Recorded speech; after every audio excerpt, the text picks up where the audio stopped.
Well, what's up, everyone? We're here today with my new friend Mac. Hi. And he just pulled up on the trail. We just met on the trail yesterday, right? And by bad luck. Camped at this beautiful spot and in Arizona in the woods. And you have the very first prototype Aterra truck camper on your Tacoma here. Yes. It's beautiful. How do you like it so far? Well, I feel very, very fortunate. David Souza built this as a prototype, but it is in essence a hand-built camper, and he's a materials engineer and a perfectionist, and I just feel very fortunate to have this truck. It's amazing. He is seriously mobbing.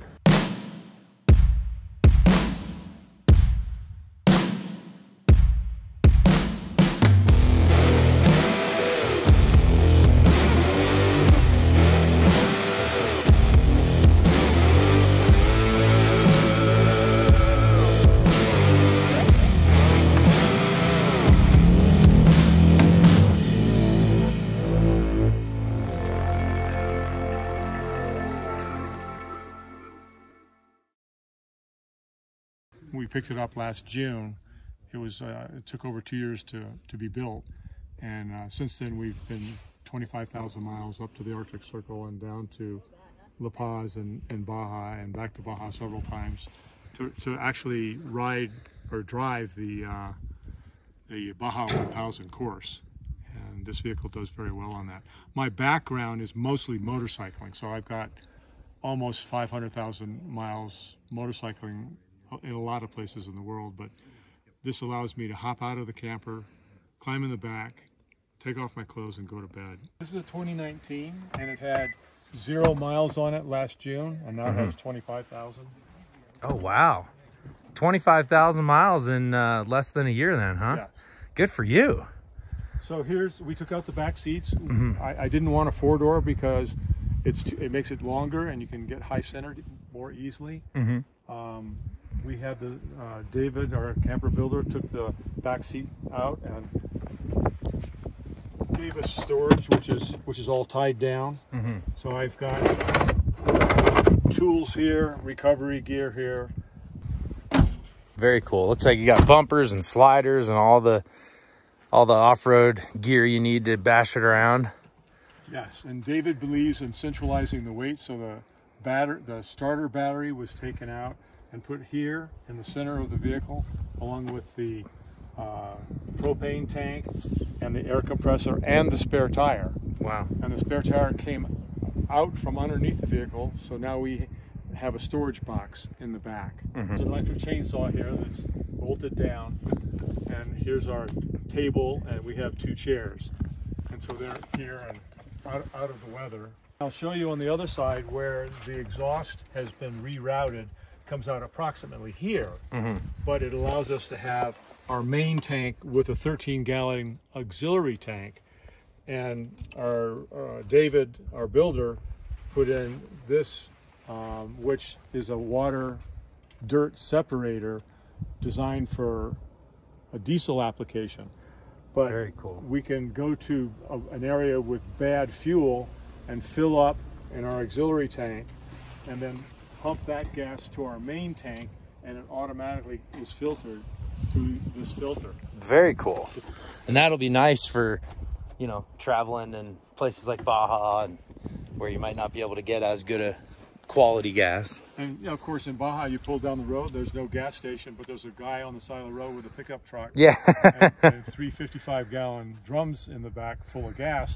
And that's the kind of application you want. I feel if you have 3 things when you travel: a good place to get a good rest, a place to have so you can have a good meal, and a place to retreat to in inclement weather, you can continue on your journey, and it can be very enjoyable. So those are how I travel. Absolutely. I love that. It's cool to hear too. A lot of folks go from maybe an RV or something bigger, downsize to the truck camper. For you, this has got to be like a mansion. Well, traveling off the bikes. Compared with motorcycles, yes. But honestly, we started off Earth Roamer, Earth Cruiser, F350, and then our 2 criteria that had to be met was, for my wife and I, Melanie, we had to have a queen-size bed, and we had to have a small vehicle. So we go up the mountain trails and wave to the sprinters that can't go where we can go, and that's what we really love. We have this is protection for the vehicle, but also it's strengthening. We have the windows, doors, and hatches by Turn Overland in Prescott, and they're very high quality. We love them. Yeah, those are the same windows and doors I have. Love those. And then I have these waffle boards, which are designed for traction board. Yeah, for traction, but also these are strong enough to where they'll get me across a gully. Wow. So I can go across the gully. Big time into vintage BMW motorcycles. I have to mention that. Oh, very cool. I really want to do the adventure bike thing someday. I think it'll be a little tough going from the truck camper to that, but always good for the new challenge. And the Wildlands door. Love that door. And I love the kind of step system you have off the bumpers. You can just step, like earlier you didn't set that up, you just stepped right on there, which is nice. And then you also have that step. It's like a convenient for a horse. Yeah. And it might be tough to see inside because it's so sunny and dark inside, but we've got a queen size bed. Mind if I take a peek? Absolutely. Awesome. We've got a Dometic 12-volt fridge.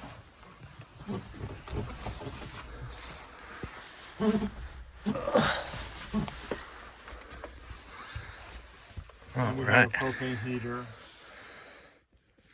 And so it's all the essentials. We Nice do not prep have table. a shower or a toilet, but we've got a shower. This is a company that makes this plastic container, and we pressurize it. Is that a water port? Is that? Yeah, it might be. I Yeah. don't know. Yeah, it looks like that. But we hang it on the hitch on the back and pressurize it. We have a source of pressurized air in the back, and then we can stand and take a shower. And then every time you stop to get gas or stop for any reason, that's when the toilet becomes available. Yeah. Or in the woods, we have a shovel, of course. Yeah, well, that's the best way to go. But I also put the wrap on dry toilet in my truck, just in case. Yeah, we do have a small toilet in here. Yeah. We've never used it. Yeah. Well, this is really cool. This almost like countertop prep area. I could see you using this for all sorts of things if you're tinkering or working on something in the rig. This is our water tank, which is 2.5 gallons, but we have a total of 5 of them. So they're easy to take out and empty. They're easy to take out and fill. And then the water pump is up on the galley. It's hand operated. These are very neat drawers. This whole system here is very different looking and very stout looking. Yeah, our camper builder did that for us. Yeah. Then we have storage underneath the seats, as well as the storage that you see there. And what you see there flips up. It's like if you sat down, your back would hit there. So you flip that up when you want to sit down. So this makes into a small little dinette. Do you have a table or no? No, we do not have a table. Well, we do not formally have a table. We have a table that we carry in the chainsaw box. Cool. Yeah. Quick setup. And I like how you were totally willing to do a walkthrough without even, some people are like, yeah, just let me clean the truck. And I'm like, well, no, that's not, we want to see how you actually live in it, right? So during the day, you know, it looks like you store some things up on the bed, of course, have more space down below. But yeah, this is plenty spacious for such a minimal mid-sized truck camper. You've got plenty of room in here. We're very grateful to David Souza. Yeah. He did a fabulous job. This is just phenomenal. And the turn, I really like this kind of vertical window. I don't know, it just looks different. It almost looks homey in a way. And then is that a hatch you got or a? Yes. Oh, very cool. We have a malfunction that we're going to fix. So you see some sun blocking material up there now. The True Macombi heater, is that right? Is that your? Yeah, it's a German. Yeah. Very German nice propane. unit. Yeah. And that's why we have a drawer missing right now, because we had to quick put the heater in. We had a problem with the previous one. And so we've got a drawer problem that will be fixed shortly. Very cool. And as far as solar, how much solar do you have? And we have 130 watts. 130 watts of solar. It's integrated with the engine alternator, which has been swapped out for a Singer high capacity alternator. And I think, I'm not good with details, but I think the Singer alternator puts out 280 watts. Is a great deal more than the stock, and that's what you need when you're going to be winching. Yeah, absolutely. Well, a good point. I was winching once. Yeah, turn Overland. Yeah. Wouldn't be possible without them, and AT Overland, of course. Aluminum bumper for lightness. And since our battery was moved away from, or out of the engine compartment and behind the cab, this is where we have a cable that hooks up here. And that's how we either jump or are. Oh, jump. nice. A little Anderson plug there. That's handy. And so you see here, no battery. But yeah, very clean. Not like a lot of our Overland under the hood systems where you've just got stuff scattered everywhere. Yeah, no, this is David's exceptional. This handles the light force lights, which are LED and HID. I have them separately. The LEDs are on the outside. The HIDs are in the center. Now this is something that's very unusual. Our builder David does not like the snorkels, that catch on things. So what he has designed is an alternative way. This is the air intake for the engine, and it comes from this area, the same area that the heat and air conditioning is taken into the cab. So we've cut holes out here. You can't see them, they're inside, but rather large holes, and then covered them with 1/4-inch stainless steel screen to prevent any varmints from getting in there. Wow. But the engine air is taken from here, comes into the box, then goes through the filter. And the stock opening, which is under the fender, that's been closed off.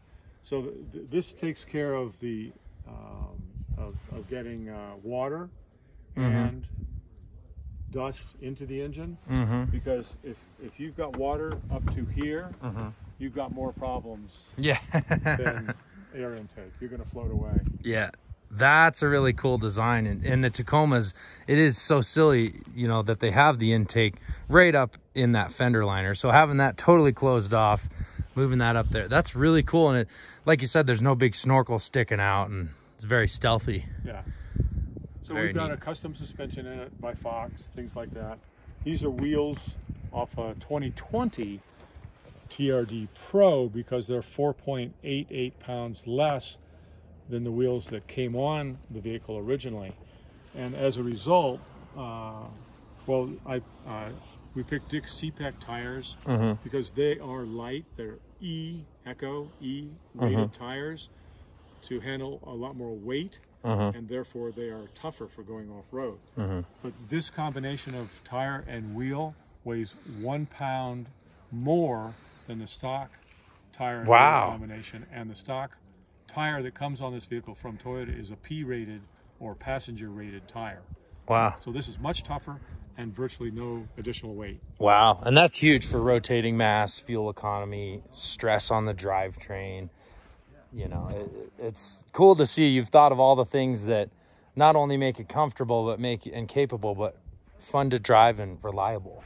You know? We talked about most of the, like the spare tire being the spare tire, the air compressor, the battery, and the propane tank being centered in the vehicle. And I probably will get this wrong, but there's a concept called polar moment of mass or something like that. And what it boils down to is if you have a broomstick in your hand and you turn, it's very simple. But if you add 10 pounds of weight out at each end and try to turn and come back, it's much more effort. And so having the weight in the center of the vehicle as much as possible helps with your steering and driving and recovery. Because we were in Alaska going down a road, got sideways, the whole camper kind of got sideways, and I was able to recover in part because this weight was in the center. And the vehicle was much easier to turn. Absolutely. Yeah, and that's, I've always just referred to it as center of gravity. That goes a little bit further with the explanation. And I built my truck the same way. All of my water tank, my fridge, my batteries, all my systems are in the back seat on the floor as low as they'll go. And I attribute a lot of my truck's handling to that as well. So Yep. where you put the weight is very important. I love seeing the spare right there rather than Our- on the back or the roof. Our water containers are right here inside the cab, and I just empty them, and I don't have to worry about anything freezing. I don't have any holding tanks at all. Yeah. This is my hookup for my air compressor. That side exhaust is so cool too. The side exhaust it was put there because I love that. it opened up space for a 13-gallon auxiliary fuel tank. Oh, there you Which go. is right behind here. Very neat. But when I need to air up or down, or air up, I'm sorry. Yeah. I come out here with a quick connect, and I come here, and I'm good to go. I also have an air tank underneath as well. So it's a very, very, very well thought out vehicle, and the execution of the work is just beyond world class. Yeah, absolutely. Well, I'm really happy to hear you're so happy with it. It's, I mean, in my opinion, these are just some of the best hard side off-road campers, you know, on the market. Bison, who built my camper, they're just starting to build hard side campers, so I'm pretty excited to see what they come up with too. But well, from everything that you told me about your Rubicon, which is kind of no longer a Rubicon, you know, I mean, just you've brought everything up to just a fabulous level. And it makes you so much more confident to be able to go to remote places, which is where people like you and I prefer to go. Exactly. That's why we built them. And I think, yeah, confidence. Yes. I was doing a walkthrough of my vehicle with someone based on kind of survival mentality. Yep. And, you know, a lot of the things we do are just to increase our confidence in the vehicle so that we can relax. Yes. You know, and enjoy the woods and Yes. not be worried about the drive home or the drive back, you know, onto the road. And yeah, it's pretty cool to see your vehicle, Mac. Thank you for sharing. I did not know, but our license plate says "We Roam," and we just love being in the outdoors. So Very Phil, cool. I have to tell you, it was very enjoyable to meet you. Thank you for sharing your information with me, and I think your girlfriend Julie has good taste. Well, thank you, sir. Yes, it was great meeting you as well. Learned some things from you already just hanging out with you this morning. So I hope it's not the last time we'll camp together. I have your phone number. Watch out. Sounds great. Well, enjoy the ride out today. And yeah, thank you, sir, for sharing the truck with us. And make sure to comment, let us know what you think of it, and hit the like if you enjoyed it. Really, you know, I know you're down to mob. That's my thing. Just getting out there and going after it and just doing what you're passionate about. The question is, are you down to mob? That's right.